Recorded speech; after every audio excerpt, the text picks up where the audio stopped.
네, 오늘도 예배 가운데 나오신 여러분 진심으로 환영하고 축복합니다. 여러분 과일 좋아하시나요? 네, 어떤 과일을 좋아하십니까? 수박 좋아하십니까? 네, 네? 멜론 좋아하시고 망고 좋아하시고 저도 이제 사과를 제외한 모든 과일을 좋아합니다. 그래서 뭐 달콤한 수박 이런 것도 좋아하고요. 신 과일도 좋아합니다. 그래서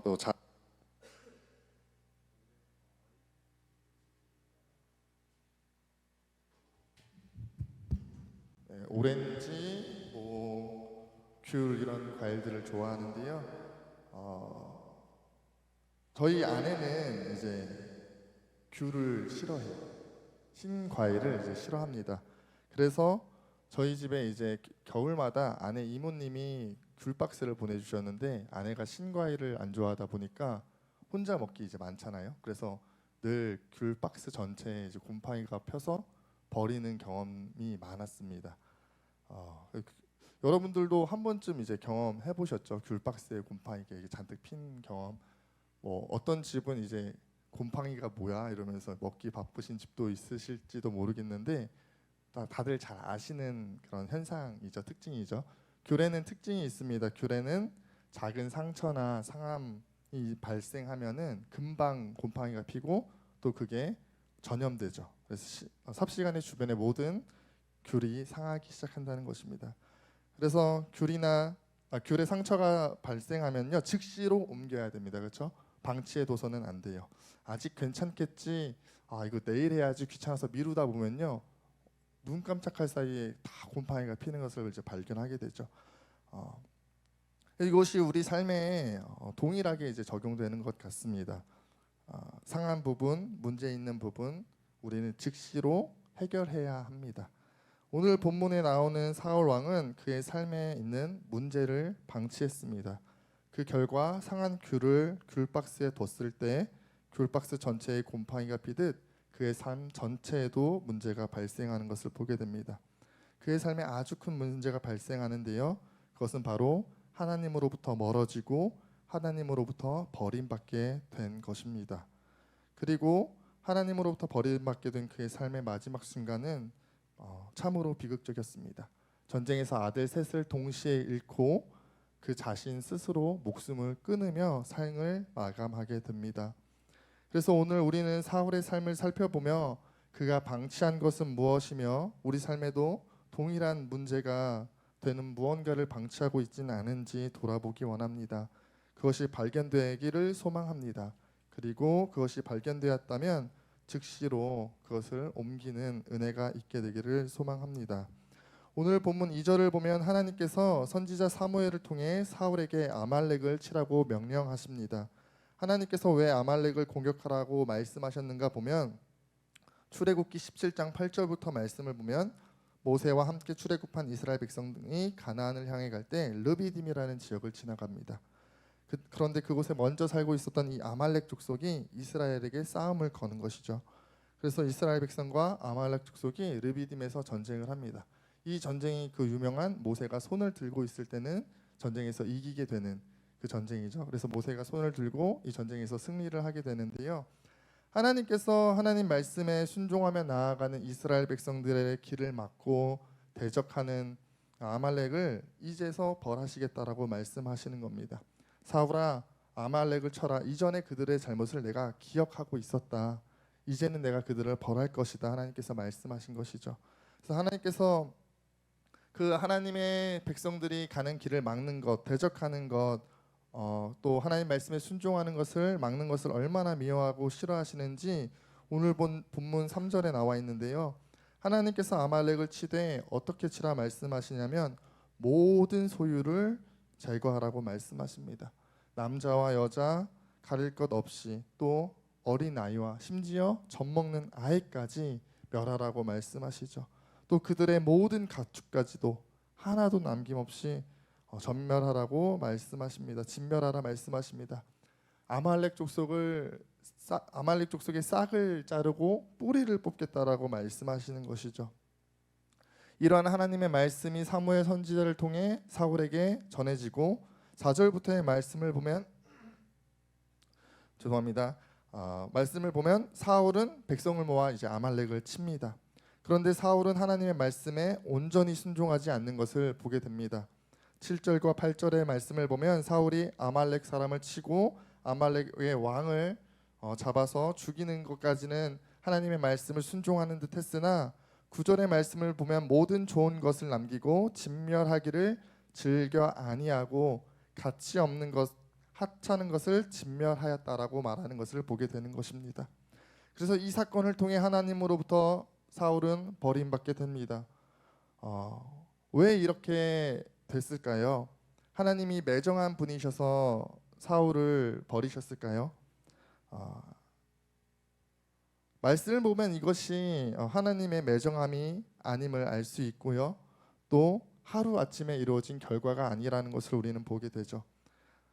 앞서 이야기했듯이 사울이 오랜 기간 방치해뒀던 문제의 결과였다라는 것입니다. 그렇다면 사울이 방치했던 것은 무엇일까요? 우리가 그것을 좀 함께 살펴보기 원하는데요.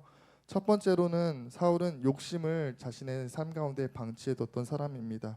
오늘 본문 9절의 말씀을 보면 이렇게 기록합니다. 사울과 백성이 아각과 그의 양과 소의 가장 좋은 것 또는 기름진 것과 어린 양과 모든 좋은 것을 남기고 진멸하기를 즐겨 아니하고 가치 없고 하찮은 것은 진멸하니라.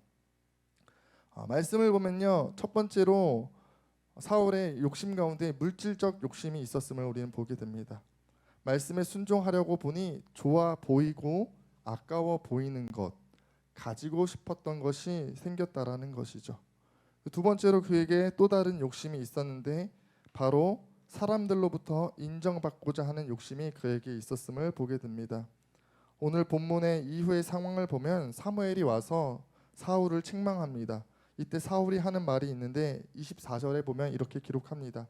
사울이 사무엘에게 이르되 내가 범죄하였나이다. 내가 여호와의 명령과 당신의 말씀을 어긴 것은 내가 백성을 두려워하여 그들의 말을 청종하였음이니이다. 말씀을 보면 뭐라고 기록합니까? 사울은 백성이 두려웠다라고 이야기를 하는 것을 보게 됩니다. 백성들이 자신을 손가락질하거나 자신에게 실망할 것에 대해서 두려워하였습니다. 자신에 대한 평가, 그 위치에 대한 욕심이 있었음을 보게 되는 것입니다. 사울이 방치했던 또 다른 것이 있는데요. 그것은 바로 자기 합리화였습니다. 15절 말씀을 보면 이렇게 기록합니다. 사울이 이르되 그것은 무리가 아말렉 사람에게서 끌어온 것인데 백성이 당신의 하나님 여호와께 제사하려 하여 양들과 소들 중에서 가장 좋은 것을 남김이요 그 외의 것은 우리가 진멸하였나이다 하는지라. 그는 그 사무엘의 책망 가운데에 이렇게 이야기합니다. 하나님께 제사 드리기 위해서 남겼다라고 말하는 것이죠. 사울에게는 분명한 하나님의 말씀이 있었습니다. 명확했습니다. 진멸하라는 것이었습니다. 그러나 그는 순종하지 않았습니다. 순종하지 않으며 그는 자기 스스로 합리화하며 명분을 세우는 것을 볼 수 있습니다. 이건 괜찮아, 이건 하나님을 위한 거니까 라고 스스로 당위성을 제시하고 명분을 제시하였다는 것입니다. 세 번째로 그가 방치했던 것이 있는데요. 이 앞선 두 가지의 원인이 되며 본질이 되는 것입니다. 근본이 되는 것이고 이것은 모든 죄의 출발이 되는데 그가 방치했던 것은 하나님보다 높아져 있는 교만한 마음이었습니다. 오늘 본문 12절 말씀을 함께 읽어봅시다. 12절 말씀. 사무엘이 사울을 만나려고 아침에 일찍이 일어났더니 어떤 사람이 사무엘에게 말하여 이르되 사울이 갈멜에 이르러 자기를 위하여 기념비를 세우고 발길을 돌려 길갈로 내려갔다 하는지라. 사울이 아말렉을 공격한 이후에 스스로 한 행동이 있는 것을 보게 됩니다. 바로 자기 자신을 위한 기념비를 세웠다라는 것입니다. 사울은 하나님보다 자신을 높게 두었습니다. 하나님을 예배하기보다 자신을 위한 기념비를 세운 것입니다. 그의 욕심도 그의 합리화도 모든 것이 여기서부터 출발하는 것입니다. 하나님보다 자신의 체면과 평가와 위치를 더 높게 여겼고 하나님 말씀에 순종하는 것보다 자신의 인정을 더 중요시 여겼습니다. 하나님 말씀보다 자신의 판단이 옳다고 여겼고 하나님 말씀보다 자신을 높게 여겼던 것입니다. 자신의 판단과 자의적 해석을 앞세웠습니다. 그는 하나님을 예배하는 것보다 자신을 예배하는 것, 높이는 것을 중요시했던 사람입니다. 그래서 그는 말씀에 온전히 순종하지 않습니다. 말씀을 스스로 판단하고 해석했습니다. 그리고 부분적으로 순종했던 것입니다. 중요한 것은요, 그런데 이것이 사울에게 처음 있었던 일이 아니라는 것이죠. 사무엘상 13장을 보면요, 이스라엘과 블레셋의 전투가 나옵니다. 그때 전쟁에 앞서서 하나님께 제사를 드리려고 하는데 사무엘 선지자가 전쟁에 임박함에도 불구하고 도착하지 않습니다. 그러자 어떻게 합니까? 사울이 하나님의 말씀을 어기고 자신이 제사를 드리는 것을 보게 됩니다. 하나님께서 허락하지 않으시는 일을 했습니다. 그리고 그때도 동일한 상황 가운데 그는 있었습니다. 말씀을 보니까 13장 8절에 백성이 사울에게서 흩어지는지라라는 말씀을 기록합니다. 그리고 그 말씀 이후에 사울이 스스로 제사를 하는 것을 보게 됩니다. 그러니까 사울이 사람들이 자신을 떠나가기 시작하자 그것이 두려웠고 하나님 말씀보다 앞서는 행동을 했다라는 것입니다. 사울에게는 죄의 모양과 죄의 본질이 있었습니다. 그는 죄를 범하였고 중요한 것은 그것을 방치했다라는 것입니다. 13장 11절과 12절을 보면 자신의 뜻대로 제사를 드리는 사울을 향한 사무엘이 지금 무슨 일을 행하는 것이냐 묻자 사울은 다음과 같이 대답합니다. 사무엘이 이르되 왕이 행하신 것이 무엇이냐 하니 사울이 이르되 백성은 내게서 흩어지고 당신은 정한 날에 오지 아니하고 블레셋 사람은 믹마스에 모였음을 내가 보았으므로 이에 내가 이르기를 블레셋 사람들이 나를 치러 길갈로 내려오겠거늘 내가 여호와께 은혜를 간구하지 못하였다 하고 부득이하여 번제를 드렸나이다 하니라. 사울의 대답은 무엇입니까? 부득이하게라고 말하는 것을 보게 됩니다. 그는 하나님의 책망 앞에 핑계하고 그는 자신의 죄를 인정하지 않는 사람이었습니다. 그는 자신의 죄를 방치해 둔 사람입니다.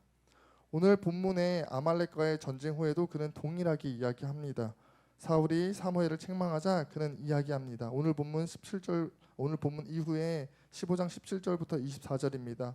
사무엘이 이르되 왕이 스스로 작게 여길 그때에 이스라엘 지파의 머리가 되지 아니하셨나이까 여호와께서 왕에게 기름을 부어 이스라엘의 왕을 삼으시고 또 여호와께서 왕을 길로 보내시며 이르시기를 가서 죄인 아말렉 사람을 진멸하되 다 없어지기까지 치라 하셨거늘 어찌하여 왕이 여호와의 목소리를 청종하지 아니하고 탈취하기에만 급하여 여호와께서 악하게 여기시는 일을 행하였나이까.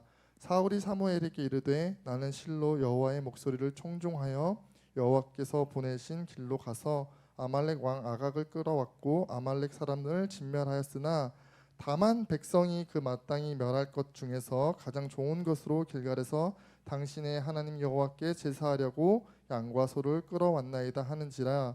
사무엘이 이르되 여호와께서 번제와 다른 제사를 그의 목소리를 청종하는 것을 좋아하심같이 좋아하시겠나이까.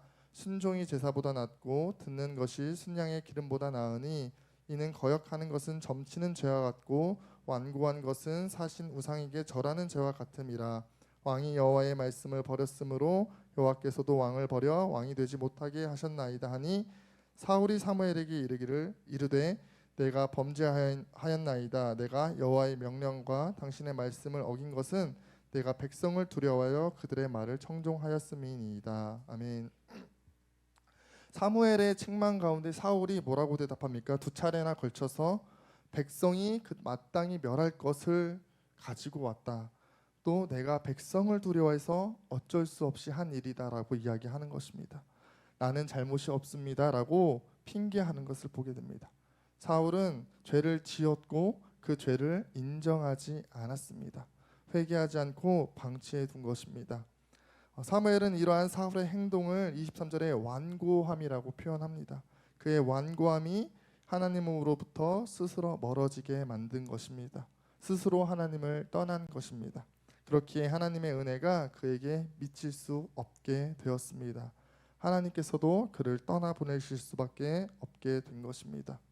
사울은 죄를 방치했습니다. 그리고 그 결과 하나님으로부터 멀어졌고 사울의 마지막 모습은 그 참혹하고 처참함을 우리에게 말해줍니다.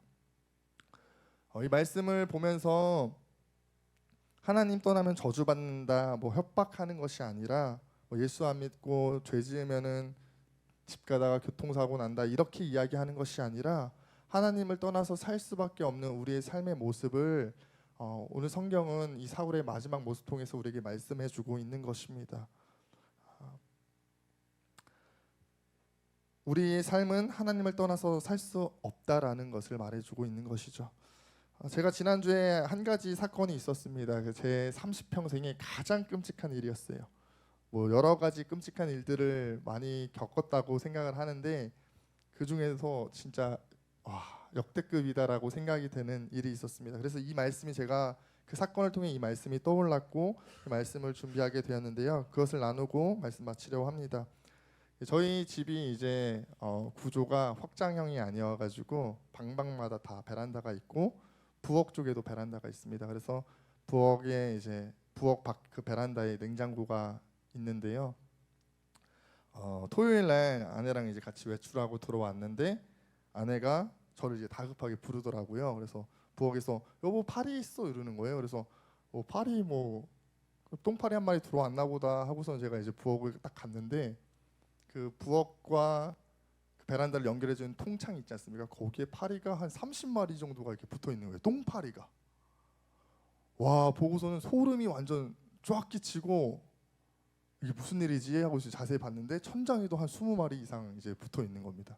그래서 보면서 와 이거 모세 그 애굽 그 재앙 때는 얼마나 끔찍했을까. 파리 때는 50마리만 돼도 이렇게 소름 돋고 와. 그래서 이렇게 문틈을 살짝 열고 이제 에프킬라를 뿌리고 닫고 들어올까봐 뿌리고 닫고 하면서 이제 잡았어요.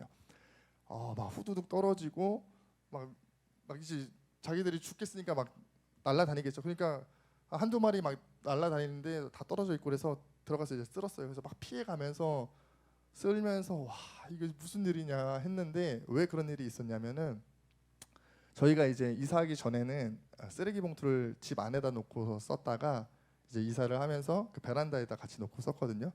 근데 최근에 또 50리터 쓰레기 봉투를 한번 쓴 거예요.